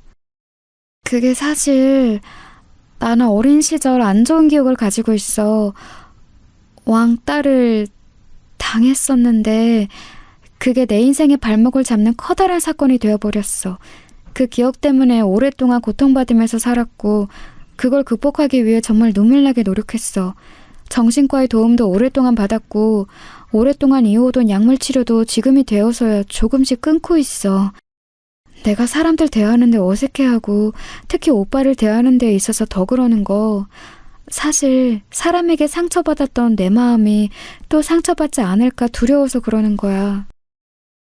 너무나 충격적인 이야기였습니다. 이렇게 천사 같은 여자가 그런 아픈 기억을 안고 있었다니요. 그녀는 점점 눈시울이 붉어지면서 계속 이야기를 이어나갔습니다. 사실 오빠도 너무너무 좋은데, 아니 사랑한다고 하는 말이 더 맞을 거야. 그런데 오빠를 사랑하면 더할 사랑할수록 오빠도 나한테 상처 줬던 사람들처럼 나를 떠나가 버릴까봐 무서워. 그러다 보면 선뜻 다가서지 못하겠어. 오빠가 나를 버린다고 생각하면 너무 슬퍼서 못 견딜 것 같거든. 그게 무슨 소리야, 미주야. 내가 널 왜 버려. 너처럼 세상에서 제일 예쁘고 착한 여자를. 그랬구나. 그런 줄도 모르고 난 계속해서 밀어내는 미주를 원망만 했어. 미주야, 나는 어떤 일이 있어도 네 곁에 이렇게 있을 거야. 걱정하지 마. 저는 그녀를 꼭 안아주면서 언제까지고 곁에 있을 거라며 위로했고 그녀는 끝내 크게 울음을 터뜨렸습니다. 그날 이후로 그녀는 제게 더욱더 마음을 열게 되었고 그 특유의 어색함이 잘 없어지지는 않았지만 그래도 그녀 입장에서 많이 노력하면서 관계를 이어나갔습니다. 그렇게 2년여의 교제 끝에 저희는 결혼을 하게 되었습니다. 미주야, 아니 여보, 이제부터 죽을 때까지 우리는 부부야. 부부로서 남은 인생 행복하게 살자. 고마워. 오빠 정말 고마워. 아내는 결혼식 날 눈물을 정말 많이 흘렸습니다. 자신의 인생이 이렇게 기쁘고 행복한 날이 올 것이라고 기대하지 않았다고 합니다. 그리고 무엇보다도 저희 만남을 주선해 주셨던 큰아버지가 정말 문자 그대로 펑펑 우셨습니다. 모르는 사람들이 봤으면 큰아버지가 아내의 친아버지일 거라고 생각했을 거예요. 이 정도로 아내와 큰아버지가 각별한 사제지간인 줄 그날 다시금 새롭게 느꼈습니다. 저는 아내의 지난 모든 상처를 다 덮어주고 다 깨끗이 치유해주고 싶었습니다. 할 수만 있다면 아내를 괴롭힌 사람들을 찾아다가 법에 무서운 철퇴를 가하고 싶었습니다. 지금이라도 늦지 않았으니 그렇게 해보자고 아내에게 슬며시 몇 번 제안해보았지만 아내는 또 다른 보복이 무섭다며 늘 거절했습니다. 저도 아내가 두려워하는 바가 무엇인지 알기에 더는 강요하지 않았습니다. 아내의 힘들었던 과거와는 반대로 저희 부부의 결혼 생활은 행복 그 자체였습니다. 아내는 결혼을 하니까 연애할 때보다 훨씬 더 헌신적으로 변했습니다. 한 번 세상에 상처를 받았던 사람이다 보니까 세상에든 저에게든 완전히 마음을 열지 못하다가 결혼이라는 울타리 안에서 부부가 되고 나니까 저를 일생의 사랑으로 받아들인 것 같았습니다. 그렇게 제게 완전히 마음을 연 아내 덕분에 하루하루가 행복했습니다. 매일 새벽같이 일어나서 정성스런 도시락을 차려주었고 저녁에 퇴근하고 돌아오면 언제나 칠첩 반상이 차려져 있었습니다. 항상 저의 와이셔츠는 주름이 없이 빳빳하게 펴져 있었고 출장이라도 가는 날에는 캐리어 안에 속옷부터 양말, 겉옷까지 완벽하게 깔끔하게 정리가 되어 있었습니다. 모두 아내가 준비해준 것이지요. 저는 정말로 이런 호사를 누려도 되나 싶었습니다. 직장 동료들도 늘 정성스럽게 차려진 제 도시락을 보면서 부러워했고 장가 가더니 사람이 더 깔끔해졌다며 칭찬했습니다. 현모양처라는 말이 더 이상 시대에 맞지 않는 말이 되어가는 요즘이지만 제 아내는 문자 그대로 현모양처 그 자체였습니다. 그러다 하루는 아내가 몸살이 심하게 난 적이 있었습니다. 그런데 몸살이 그렇게 심한데도 퇴근하고 돌아온 저를 위해 저녁상을 차리고 있는 게 아니겠어요? 아니 여보, 몸도 안 좋은데 무슨 저녁이야. 내가 알아서 챙겨 먹을 테니까 여보는 얼른 누워서 쉬어. 아니야 오빠, 그래도 밥은 집밥으로 챙겨 먹어야지. 아내는 끙끙대며 기어코 밥상을 다 차리더니 그제야 방 안에 들어가 몸을 뉘었습니다. 나중에 알고 보니 아내가 심하게 감기 몸살이 걸린 데에는 다 이유가 있었습니다. 그날은 여름마다 돌아오는 아파트 수도관 청소 때문에 온수가 하루 종일 안 나오는 날이었는데 하필이며 전날 쏟아진 폭우로 집안이 몇 시간 동안 정전이 됐었다고 합니다. 다음날 출장인 저희 옷가지들을 미처 다 빨지 못한 상태였는데 아내는 세탁기도 안 돌아가는 상황에서 찬물로 손빨래를 다 했다고 하네요. 아무리 여름이었지만 쪼그려 앉아서 그 많은 빨래를 찬물로 손빨래를 하다 보니 몸에 무리가 갔던 것입니다. 아내는 고무장갑 끼고 빨래를 하면 깨끗하게 때가 지워지지 않는다고 늘 맨손으로 손빨래를 하던 버릇이 있었습니다. 그런데 옷까지 몇 개도 아니고 몇일치 빨래를 그렇게 하다 보니 안 그래도 몸이 약한 아내가 몸살이 날만도 했습니다. 저는 그쯤 되자 아내의 그런 헌신을 마냥 고맙게 넙죽 받을 수만은 없었습니다. 그래서 누워있는 아내에게 다가가 조심스레 얘기를 꺼냈습니다. 여보, 좀 괜찮아? 고마워. 몸도 안 좋은데 나를 위해서 이렇게. 아니야, 여보. 아내로서 당연히 해야지. 국 간은 잘 맞았어? 그럼 여보가 하는 음식은 항상 맛있지. 그나저나 여보, 그동안 내가 회사 일이 바빠서 가사 일을 잘 못 도와줬는데 이제 집안일은 서로 분담해서 하자. 나 여보가 이렇게까지 몸에 병나면서 나를 위해 헌신하는 거 너무 미안해서 못 견디겠어. 아니야, 여보. 여보는 밖에 나가서 돈 벌어오잖아. 여보는 집안일 걱정 아무것도 하지 말고 그냥 밖에 나가서 마음 편히 일하는 데만 집중해. 나는 금방 또 괜찮아질 거야. 여보, 나는 너무 고마운데 가끔 여보가 나한테 헌신하는 거 보면 솔직히 무언가에 쫓기는 것 같은 느낌이 들어. 우리 결혼 전에 여보가 나한테 했던 말 나 아직도 기억해. 내가 당신을 떠날지도 모른다고 했던 말. 혹시 당신 나한테 이렇게까지 정성스럽게 헌신하는 게 그런 두려움에서 그러는 건 아니야? 아내는 제 말을 듣자 한참을 말을 잇지 못했습니다. 그러더니 지난주에 정신과 상담에 다녀온 얘기를 했습니다. 지난주에 상담실에 갔는데 선생님이 그러시더라. 내 얼굴이 너무 좋아졌대. 결혼하고 나서 진정한 행복을 찾은 것 같다고 선생님도 많이 기뻐하셨어. 내 이런 밝은 모습은 처음 본대. 그래서 약을 이제 끊어도 될 것 같다고. 그래? 그거 듣던 중 반가운 소리네. 그런데 한 가지 염려되는 게 있다고 하셨어. 내가 얼굴도 좋아지고 다 좋은데 무언가 알 수 없는 초조함이 엿보인대. 그 부분을 제대로 다루기 전까지 함부로 약은 끊을 수 없다고 하셨어. 그게 뭔데? 그 초조함이라는 게 설마... 맞아. 여보가 지금 말한 그 부분이야. 나 사실 여보랑 결혼하고 세상을 다 가진 것 같았어. 정말 행복했고 여보를 위해서 내가 할 수 있는 건 뭐든지 다 해주고 싶었어. 그런데 어느 순간부터 선생님이 그 부분에 대해서 계속 우려를 표하시더라고. 계속 쫓기고 있는 느낌이 든다면서. 그런데 그럴수록 나는 인정하고 싶지 않았어. 그래서 선생님이 그럴 때마다 주문처럼 아니야, 나는 쫓기고 있지 않아. 나는 남편을 사랑해서 이 일을 하는 거야 라고 되뇌었어. 그 마음은 어느새 선생님을 향한 반발심이 되어서 선생님이 말이 틀리다는 것을 증명이라도 하려는 듯 더 내 몸을 괴롭히면서 여보를 내조했어. 그러다가 이렇게 몸살이 심하게 나버린 거야. 그러니까 마음이 더 불안해졌어. 내가 근원적으로 가지고 있었던 여보가 나를 떠나면 어떡하지 하는 그 두려움. 결혼과 동시에 사라졌다고 생각했거든. 그런데 그게 아니었나 봐. 그리고 그 마음이 아직도 남아있다는 걸 인정해버리면 또다시 여보가 나를 떠날지도 모를 생각에, 그런 생각에 더 내 몸을 갈아가면서 집안일을 했던 것 같아. 아내는 긴 고백을 늘어놓다가 눈물이 차올라서 더 이상 말을 잇지 못했습니다. 저는 그런 아내를 꼭 안아주면서 말했습니다. 여보, 다시 말하지만 나는 결코 당신 곁을 떠나지 않아. 여보의 마음이 불안하면 매일매일 이 말을 해줄게. 하루에 1000번도 더 할 수 있어. 여보의 마음이 안정될 수만 있다면.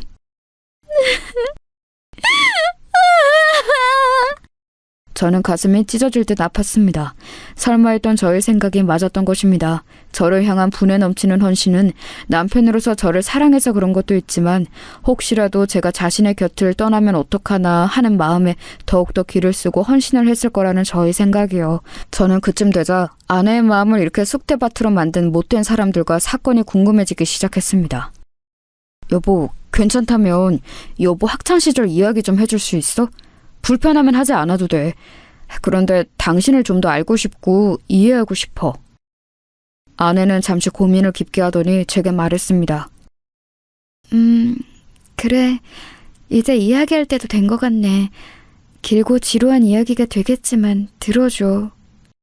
아내는 그렇게 오랫동안 꺼내지 않았던 학창시절 이야기를 꺼냈습니다.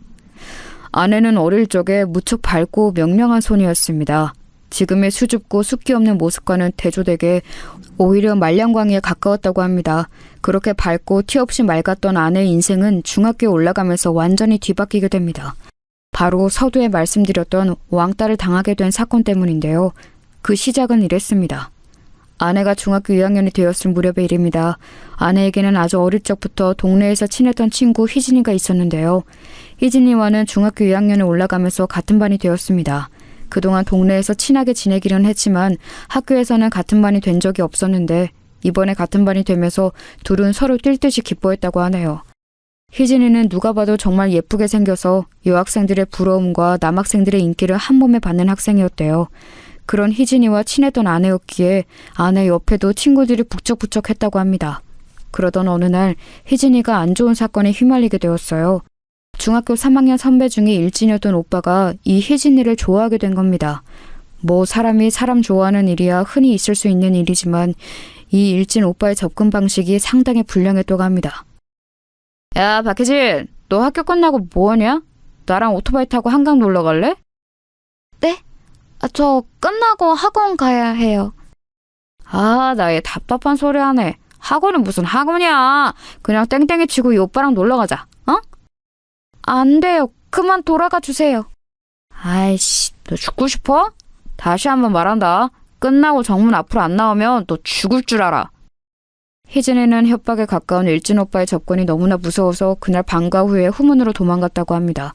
다음 날이 되자 쉬는 시간에 그 일진 오빠는 다시 저희 반에 찾아와서 문을 쾅 열며 희진이를 협박했습니다. 야, 네가 나를 바람 맞춰? 너 진짜 죽고 싶어? 왜 이러세요? 싫다는데 왜 자꾸 그러시냐고요? 어쭈? 앙칼지게구네? 야, 너 한 번만 더 바람 맞추면. 야, 박성호, 너 뭐하냐 지금? 금방이라도 희진이를 한 대 칠 것 같은 일진 오빠를 제지하고 나선 것은 다름 아닌 같은 반의 민지연이었습니다. 너 지금 나 놔두고 바람 펴? 이 나쁜 새끼야? 아, 나 또 인연이 귀찮게 하네. 야, 너 너랑 나랑 언제 사귀었냐? 바람은 무슨 얼어 죽을 바람. 당장 꺼져. 이 오빠 지금 작업 중이니까. 야, 이 나쁜 새끼야. 그럼 나한테 했던 건 뭔데? 민지연은 손바닥으로 일진 오빠의 등짝을 마구 때리며 울었다고 합니다. 아, 나 이게 진짜 죽을라고. 일진 오빠가 제지하며 소리를 지르는 순간 담임 선생님의 목소리가 들렸습니다. 뒤에 더 자세하게 설명하겠지만 이 담임 선생님이 저희 큰아버지이십니다. 야, 거기 너네 뭐야? 3학년이 여기는 왜 와 있어? 수업 좀 쳤으니까 얼른 돌아가. 아이씨, 야 민지연, 너 두고 보자. 아, 이쁜이, 다음 시간에 또 올게. 일진 오빠는 돌아가는 와중에도 희진에게 찝쩍대는 것을 멈추지 않았습니다. 그런데 진짜 큰 사건은 그때부터 시작되었습니다. 그날부터 지연이는 대놓고 희진이를 괴롭히기 시작했습니다. 민지연이 진짜 그 일진 오빠랑 사귀었던 건지 어떻던 건지는 모르겠지만 분명한 건 지연이가 그 일진 오빠를 좋아하고 있었고 그런 일진 오빠가 희진에게 찝쩍대니까 배알이 꼴렸던 것입니다. 문제는 지연이란 아이의 위치였습니다. 민지연 역시 학교의 일진이었는데 거기서만 그쳤어도 좋으련만 그 아이는 무려 학교 이사장님의 딸이었습니다.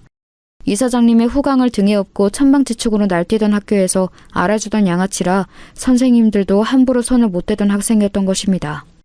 그런 민지연의 희진이를 향한 괴롭힘이 시작되는 순간이었습니다. 처음에는 볼 때마다 어깨로 툭 치고 가는 것은 물론 수업 시간에 뒤에서 지우개 가루를 던지며 희진이를 괴롭혔습니다. 같이 다니는 일진 무리는 그런 광경을 보며 킥킥대며 좋아했는데 아내의 눈에 비친 그들의 모습은 정말 악마 같았다고 합니다. 처음에는 그렇게 비교적 가벼운 시비로 희진이를 괴롭히더니 하루는 정말 못된 짓을 저질렀습니다. 수업 중에 치고 책장 서랍에서 교과서를 꺼내려던 희진이가 기겁을 하며 소리쳤습니다. 왜 그래 희진아? 무슨 일이야?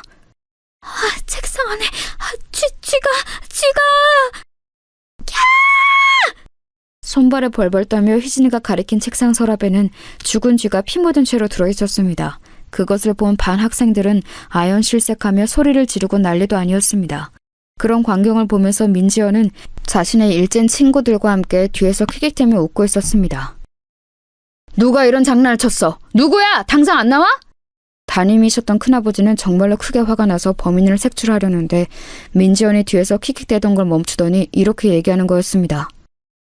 선생님, 그거 쥐가 아니고요. 박희진이 임신해서 애 떼놓은 거래요. 뭐야? 너 이 자식 일로 당장 나와! 화가 머리끝까지 난 큰아버지는 민지연을 앞으로 불러세우는데 민지연은 조금의 반성의 태도도 보이지 않더랍니다. 왜요? 뭐, 어떻게 하려고? 너 이 자식 당장 교무실로 따라와! 큰아버지는 민지연의 손목을 잡고 교무실로 끌고 가려는데 민지연이 쌩쇼를 시작하더랍니다. 교사가 학생 못 만진다. 성추행이에요. 담임이 자기 학생 성추행이에요. 그 목소리가 어찌나 크던지 교실이 쩌렁쩌렁 울리더랍니다. 큰아버지가 잠시 당황해서 멈칫하던 사이 가만히 있던 아내가 등장했습니다. 야, 민지영, 그만해. 쪽팔리지도 않냐? 이거 다 너가 저지른 짓이잖아. 너가 희진이 대놓고 괴롭히는 거 여기 모르는 사람 있어? 어디서 일진 양아치한테 차이고 와서 엄한 화풀이야. 뭐? 넌 또 뭐야? 찌그레기 같은 게 죽고 싶어? 선생님, 그동안 민지연이 희진을 엄청 괴롭혔어요. 희진이가 보복당할까봐 선생님한테 말씀 못 드리고 있었는데 저 쥐도 분명히 민지연이 저지른 짓이에요. 전현이 미쳤나? 야, 증거 있어? 증거 있냐고! 야, 민지연, 너 이게 사실이야? 이거 사실이면 너 큰일 날 각오하고 있어라. 선생님이 뭘 어떻게 할 건데요? 마음대로 해보세요. 그렇게 난장판이 된 교실은 아수라장이 됐고 큰아버지는 그 길로 교무실로 달려가 이 일을 선생님들께 알리고 머지않아 학폭위원회가 열렸습니다. 큰아버지가 그동안 민지연이 희진이를 괴롭혔다는 증거를 모아서 위원회에 제출했는데 위원들의 반응이 심상치 않았습니다. 김상호 선생? 그러니까 민지연 학생이 저질렀다는 이 학폭이 증거는 없고 다른 학생들의 증언뿐이라는 것이죠? 그 학생들은 지금 어디 있죠? 네, 증언을 해주기 위해서 지금 옆방에서 기다리고 있습니다. 애들아, 어서 들어. 아니, 왜 미주 너밖에... 그랬습니다. 처음 충격적인 쥐사건을 마주한 같은 반 학생들은 놀라는 마음에 처음에 큰아버지의 움직임에 동조를 해주었으나 학교 이사장의 딸이자 일진이라는 막강한 파워를 가진 민지연이 무서워 학폭위원회 당일이 되자 모두 꼬리를 내뺀 것이었습니다. 결국 남은 건 희진이의 절친인 아내뿐이었지요. 한 명뿐인 건가요? 이러면 곤란한데... 그리고 죽은 쥐를 희진 학생의 책상에 지연 학생이 넣었다는 증거나 증인이 있나요? 아니요. 하지만 정황상 지연 학생이 그랬다는 게 확실합니다. 김상호 선생, 지금 무슨 큰일 날 소리 하는 거예요? 정황만 가지고 억울한 학생에게 그런 끔찍한 누명을 더 씌우는 게요? 오히려 무고죄로 김 선생이 징계를 받아야 마땅하겠구만. 네? 아니 그게 무슨... 자... 본위원회는 최종 심의 결과를 발표하겠습니다. 민지연 학생에게 씌워진 학교 폭력에 관한 모든 혐의는 증거 불충분으로 혐의가 없는 것으로 밝혀졌습니다. 이어서 이 자리에 계신 위원들 대부분이 징계위원들이시기 때문에 바로 징계위원회를 열도록 하겠습니다. 네? 그게 무슨 말씀이세요? 누구를 징계한다는 거죠? 징계위원회에서 김상호 선생에 대한 심의 결과를 발표하겠습니다. 무고한 민지연 학생을 모함한 담임 김상호 선생을 3개월 감봉 조치에 처한다. 위원장님, 그게 무슨 말씀이십니까? 위원장님! 의문이 가득한 학폭위원회는 그렇게 큰아버지만 억울하게 끝이 났습니다. 위원회가 끝나고 다들 자리를 나서는데 민지연이 큰아버지만 들리게 이렇게 얘기했다고 합니다. 이 꼰대 아저씨, 또 나한테 덤벼봐. 그 다음엔 감봉으로 안 끝날 테니까. 큰아버지는 이를 뿌득뿌득 갈면서 민지연을 노려봤지만 그 자리에서 할 수 있는 것이 아무것도 없었습니다. 이 결과에 가장 큰 충격을 받은 것은 아마도 피해자인 희진이었을 겁니다. 희진이는 큰 충격을 받고 멀리 부산에 사는 큰 이모댁으로 전학을 갔습니다. 희진이가 받았을 충격이 서울과 부산의 거리감만큼 크게 전해지는 순간이었습니다. 아내는 희진이와 눈물의 마지막 이별을 해야 했습니다. 희진아, 미안해. 내 증언만으로는 사건이 밝혀지지 않았나 봐. 정말 미안해. 아니야, 미주야. 너는 할 만큼 했어. 도와줘서 고마워. 마음 같아선 너도 데리고 전학 가고 싶은데 그럴 수 없는 거지? 나는 엄마 아빠가 정말 어렵게 이 학교 입학시켜주었잖아. 그런 엄마 아빠 기대를 저버릴 수는 없어. 아쉽다, 미주야. 우리 꼭 계속 연락하자. 알았지? 그랬습니다. 아내도 이 썩은 학교에서 탈출하고 싶었지만 힘든 형편에 부모님이 어렵게 보내주신 사립학교라서 차마 그럴 수가 없는 상황이었던 것입니다. 문제는 그다음부터 진짜 커지게 되었습니다. 자신들을 괴롭히던 희진이가 전학을 가버리자 새로운 놀잇감이 필요했던 민지연 무리는 그 화살을 아내에게 쏘기 시작했다고 합니다. 아, 정혜용사. 친구 잃어버리고 혼자서 학교 다니니까 기분이 어때? 이제부터 너는 지옥을 맛보게 될 거야. 그 이후부터는 문자 그대로 아내에게 지옥이 펼쳐졌다고 합니다. 희진이가 당했던 죽은지 사건은 귀여운 정도에 불과했습니다. 민지연 무리는 할 수 있는 모든 방법을 동원해서 아내를 괴롭혔다고 합니다. 어느 날 학교에 등교했는데 책상이 온통 칼로 난도질 되어 있고 빨간 글씨로 온갖 저주의 말들이 써 있었습니다. 걸레 임미주 임신 4개월, 임미주 아빠 5명. 차마 입에 담기도 어려운 말들이 더 있는데 그것까지는 너무 망측해서 이 정도까지만 적습니다. 그런가 하면 이런 일도 있었습니다. 체육 시간이 되어 체육복을 갈아입었는데 운동장에 나가서 두 줄로 뛰고 있으니 갑자기 뒤에 학생이 놀라서 소리치더랍니다. 미주야, 너 바지! 어머나, 이게 뭐야? 아내의 체육복 바지가 날카로운 면도칼로 베어져 있어서 달리기를 하는 순간 벌어져서 속옷이 훤히 드러나게 되었던 것입니다. 처음 입을 때는 몰랐는데 달리면서 점점 벌어지도록 누가 선을 쏘놓았던 것입니다. 그게 누구겠어요? 당연히 저 악마 같은 민지연이었겠죠. 아내는 지금도 그 순간만 생각하면 창피해서 얼굴이 후끈 달아오른다고 했습니다. 어떤 날은 화장실에서 볼일을 보고 있으면 갑자기 위에서 물벼락이 쏟아지기도 했다고 합니다. 놀라서 밖으로 나가보면 낄낄거리며 도망가는 민지연의 무리의 뒷모습이 보였다고 했습니다. 이외에도 민지연은 입에 담지도 못할 잔인하고 망측한 일들로 아내를 괴롭혔는데 아직까지 정신이 온전히 붙어있는 것이 대단하다고 여겨질 정도였습니다. 참다 못한 아내는 이번에는 모든 증거를 모아 큰아버지에게 제출을 했고 큰아버지는 다시 용기를 내어 다시 학폭위원회를 신청했습니다. 그렇게 열린 학폭위원회 날. 김상호 선생, 또 같은 선생의 같은 학생. 이번에는 피해자만 바뀌었네요. 네, 위원장님. 이번에는 증거가 명백하게 있습니다. 피해자라고 주장하는 임미주 학생은 평소부터 민지연 학생과 사이가 좋지 않았고 또 저번 학폭위원회에서 피해자라고 주장했던 박희진 양과 절친한 사이이지요? 네? 그건 맞습니다만 그 얘기는 갑자기 왜... 그러면 임미주 학생이 원한 관계에 의해서 민지연 학생을 모함할 수도 있다는 생각은 안 해보셨나요? 그럴 리가 없습니다. 제가 아는 임미주 학생은 절대 그럴 학생이 아니에요. 여기 증거가 이렇게 명백하지 않습니까? 이런 증거야 원한을 가진 사람이라면 누구라도 조작할 수 있는 거 아니겠습니까? 그게 무슨 말도 안 되는 소리입니까, 위원장님? 그렇다면 임미주 학생이 이 증거를 조작했다는 증거를 대보세요. 정황상 그렇다는 거죠. 정황상. 우리 김상호 선생이 그렇게 좋아하는 정황 말이에요. 위원장님! 자, 판결을 내리겠습니다. 민지연 학생이 임미주 학생을 주도적으로 따돌리고 괴롭혔다는 증거가 명확치 않으므로 민지연 학생에 대한 학교폭력 혐의는 혐의 없음으로 결론 내린다. 자, 그럼 역시 이번에도 바로 징계위원회를 열어볼까요? 또 시작입니까, 위원장님? 민지연 학생을 재차 무고한 김상호 선생에게 3개월 무국정지 처분을 내린다. 위원장님, 정말 너무한 것 아닙니까? 분노에 가득 찬 큰아버지의 외침 뒤로 악마 같은 민지연의 조롱만 다시 돌아올 뿐이었습니다. 꼰대 아저씨, 아무리 애써보라니까. 마지막에 누가 없나? 도저히 이길 수 없는 싸움이었습니다. 명확한 증거를 댄다 해도 이사장이 끈앞풀이었던 학폭위원회와 징계위원회는 눈 하나 깜짝하지 않았습니다. 큰아버지는 결국 눈물을 흘리며 아내에게 말했습니다. 배주야, 미안하다. 정말 미안해. 이 선생님이 힘이 없어서 너에게 이런 몹쓸 일을 겪게 하는구나.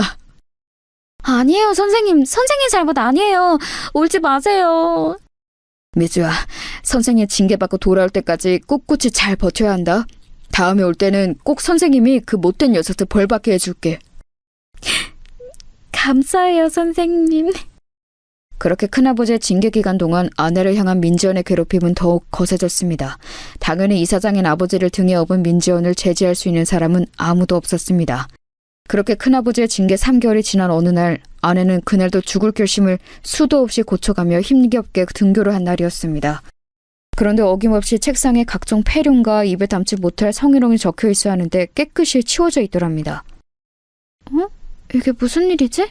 그리고 하루는 체육 시간이 끝나고 돌아왔는데 이번에는 책상이랑 가방에서 민지연 무리가 버려놓은 쓰레기며 피 묻은 생리대며 각종 더러운 것들이 나와야 하는데 가방 안이 깨끗하더랍니다. 그 일은 그 다음 날도 또 그 다음 날도 계속되었습니다. 이제 민지연 무리가 제풀에 실증이 나서 괴롭힘을 그만둔 건가 하면 그렇지도 않았습니다. 쉬는 시간마다 괴롭힘은 여전했으니까요. 하지만 이상하리만치 아내의 자리와 책상 밑 주변은 깨끗이 치워져 있더랍니다. 그러던 중 그 일의 전말을 알게 되었습니다. 하루는 아내가 수도가를 지나가고 있었습니다. 보통은 그러고 있으면 숨어있던 민지연 무리가 양동이에 걸레빵 구정물을 한가득 담고 있다가 아내가 지나가며 퍼붓고 도망가곤 했다고 합니다. 그날도 역시 구정물 맞을 각오를 하고 지나가는데 역시나 구정물 한 바가지가 날라오더랍니다. 그런데 눈을 뜨고 보니 아내의 옷은 거의 젖지 않았습니다. 선생님? 놀랍게도 아내가 맞았을 구정물 세례는 그새 아내 앞에 나타난 큰아버지에게로 다 쏟아졌다고 합니다. 아, 뭐야? 꼰대가 왜 저기 있어? 에이씨, 기분 잡쳤네. 야, 가자! 야, 민지야, 너 이리 와! 아, 뭐예요? 재밌게 놀고 있었는데 왜 끼어들어요? 젠장. 그래, 앞으로 너 하고 싶은 대로 맘대로 다 해. 니네 잘난 아버지 등에 업고 날뛰던 말던 어디 해보라고. 근데 너 앞으로 미주 괴롭힐 거면 그건 나한테 해. 나 어차피 자존심도 없고 쪽팔린 것도 없는 놈이니까 나한테 하라고. 할 자신 있으면 해봐, 어디. 선생님. 뭐야. 영혼 납셨네. 그런다고 내가 안 할 줄 알고? 못할 것도 없지. 두고 봐라. 그렇게 민지연 무리가 조롱을 하며 떠나간 자리에서 아내는 구정물에 흠뻑 젖은 큰아버지를 보면서 울먹였습니다.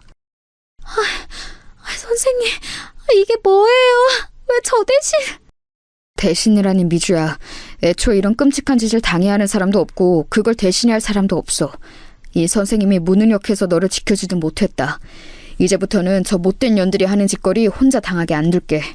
미주야, 꼭 기억하렴. 넌 혼자가 아니야. 선생님, 그럼 매일 제 책상이랑 가방 치워주셨던 것도... 선생님이 해줄 수 있는 게 고작 그것밖에 없더구나. 미안하다. 미안하다, 정말. 선생님, 정말 감사해요.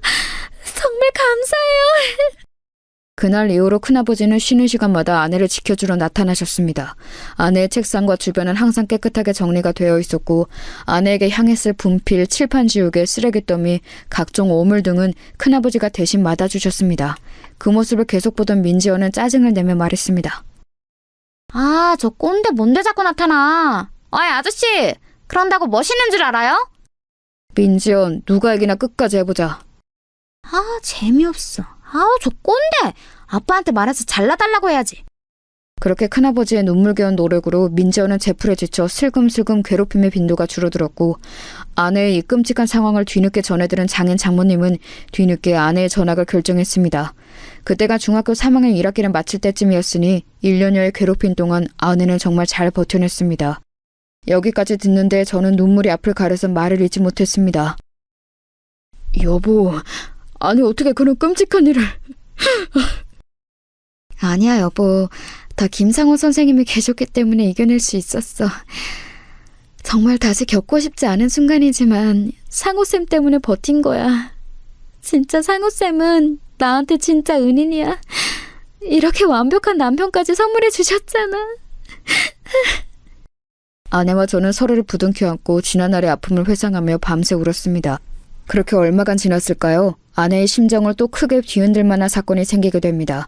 중학교 2학년 때 먼저 괴롭힘을 받아서 부산으로 전학 갔던 희진이 기억하시죠? 아내와는 그 이후로도 계속 연락을 주고받았는데 얼마 전 전해드는 소식으론 건강이 많이 안 좋다고 했어요. 마지막을 생각할 정도로요. 그 소식을 전해들은 아내는 큰 슬픔에 잠겨 있었습니다. 그러던 중 희진이가 부탁을 하나 하더랍니다. 미주야, 나 이제 보고 싶은 사람들 다 봤어. 그런데 중학교 2학년 때 우리 같은 반 친구들, 걔네들은 아직 다 못 봤다? 마지막 가기 전에 꼭 보고 가고 싶은데. 그런데 너도 알다시피 너랑 내가 그 학교 동창회 그동안 안 갔던 이유는 뻔하잖아. 혹시 미주 네가 용기 내줄 수 있으면 이번에 열린다는 그 중학교 2학년 동창회 같이 한번 가줄 수 있어? 혹시라도 네가 불편한 자리면 인사만 하고 금방 나오자. 아내는 깊은 고민에 빠졌습니다. 그 자리에 자신을 괴롭힌 주동자였던 민지연이 나올 수도 있고 아내가 그렇게 괴롭힘을 당하던 시절에 방관만 했던 이들만 가득한 자리에 간다는 것이 쉬운 결정은 아니었거든요. 하지만 하나뿐인 절친 희진이의 부탁인데다가 둘 다 동병상련의 아픔이 있었기에 두 사람은 손 꼭 붙들고 용기 내서 그 동창회에 한번 나가보기로 결심을 했습니다.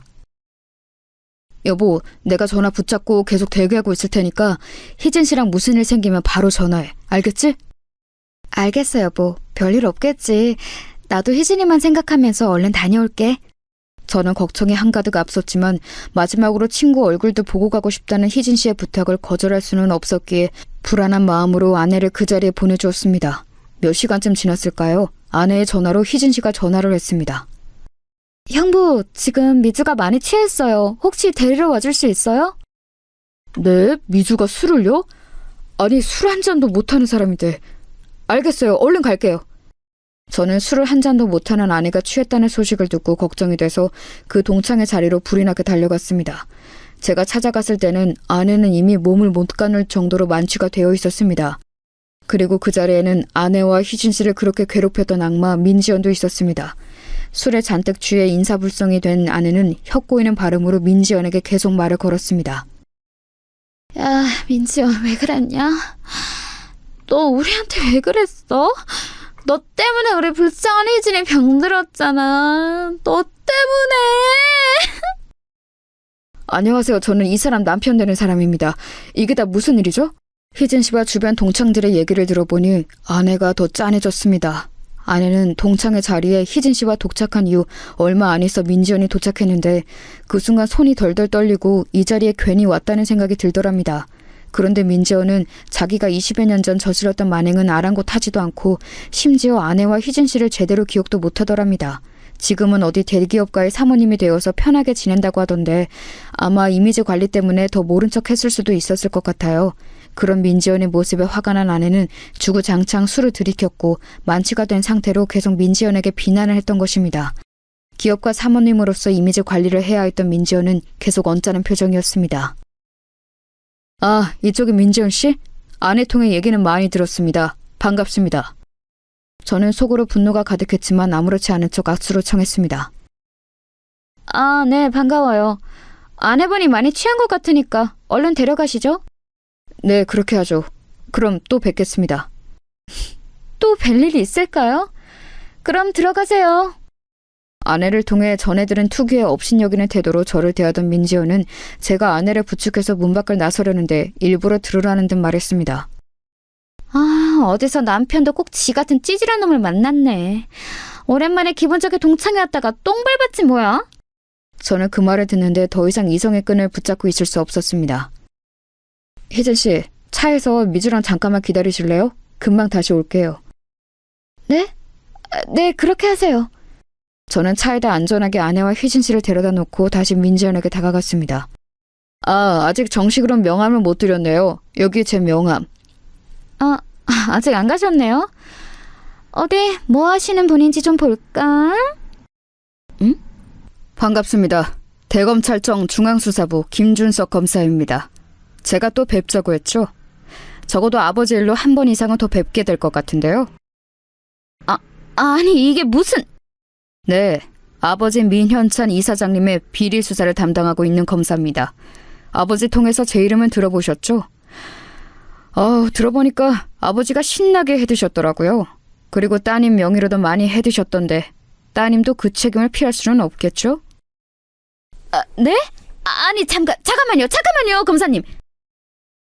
저를 향해 하대하던 태도는 온데간데 없고 민지연은 갑자기 대뜸 제게 무릎을 꿇었습니다. 검사님, 그러면 우리 아버지 사건 담당 검사님이 동시에 임미주 남편이시라고요? 아이고, 잘못했습니다. 검사님. 제가 다 잘못했어요. 제발 아버지 일만은 좋게 넘어가 주세요. 이게 도대체 무슨 상황이냐고요? 네, 말씀드렸다시피 민재원의 비리 가득한 아버지의 담당 검사가 바로 저입니다.